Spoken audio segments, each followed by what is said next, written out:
As a student, a worker, or a parent, how often do you have to deal with situations that cause you stress or anxiety and you wish you knew a way to deal with it? As circumstances increase where someone deals with stress more often, this also decreases brain functions, which could increase risks of mental illness. Let's talk about a way we can deal with stress and improve your long-term brain functions. Let's first examine the problems that can arise within the brain from what stress can do to the mind. The brain experiences the biggest impacts as the central organ of stress because it determines what can be threatening and regulates your body's responses to these circumstances.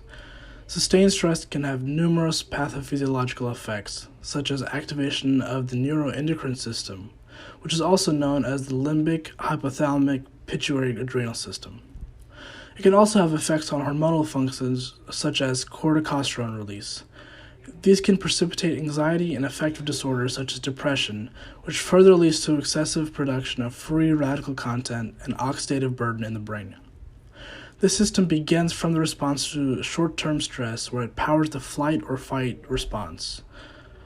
When we're startled, our fear center of the brain, called the amygdala, activates our central stress response system known as the HPA, or hypothalamic pituitary adrenal cortical axis, that regulates hormones and particularly cortisol, the stress hormone.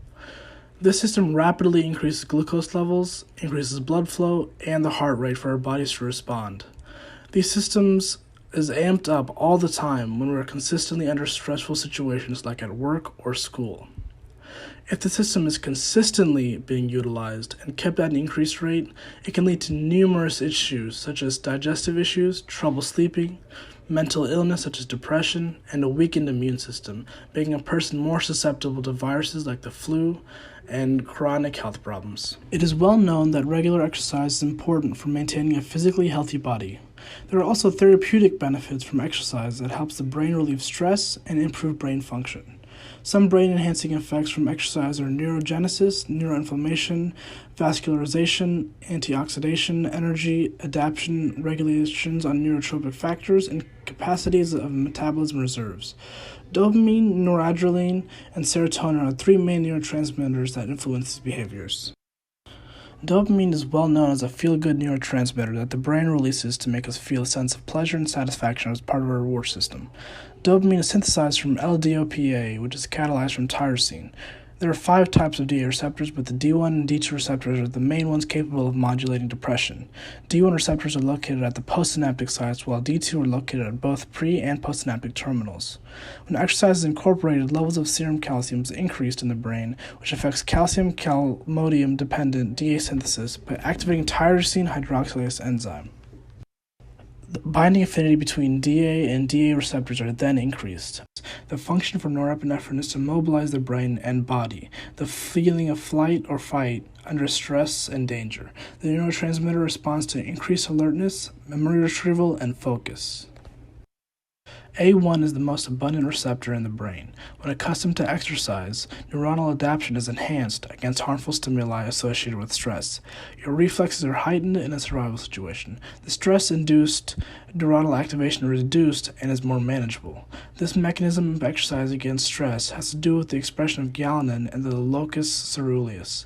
What galanin does is that it hyperpolarizes noradrenergic neurons, and so it inhibits locus ceruleus neuronal firing, leading to expression of the NE release.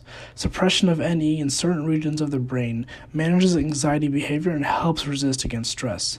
Loss of noradrenergic neurons in the locus ceruleus has been associated with cognitive impairment in PD and Alzheimer's disease. Serotonin, also known as 5-HT, is an important neurotransmitter that stabilizes the human body's mood. When balanced, serotonin helps with eating, sleeping, and digestion. A decrease of 5-HT may cause depression, anxiety, and stress.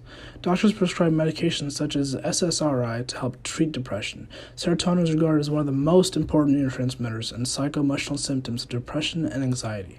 How exercise affects the serotonin symptom is by the intensity and duration of the exercise, which determines the amount of serotonin regulated and serves for better regulation of serotonin. another euphoric feel-good neurotransmitter, endorphins, that inhibit communication of pain signals.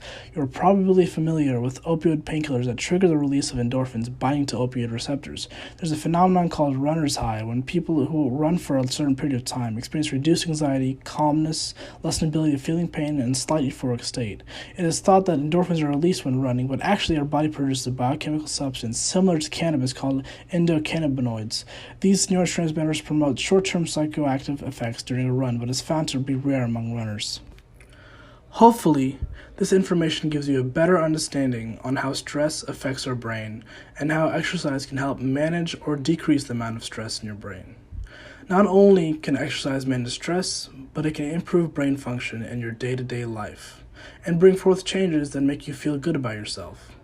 So I recommend you give it a try and see if this is what you need for a happier and healthier life.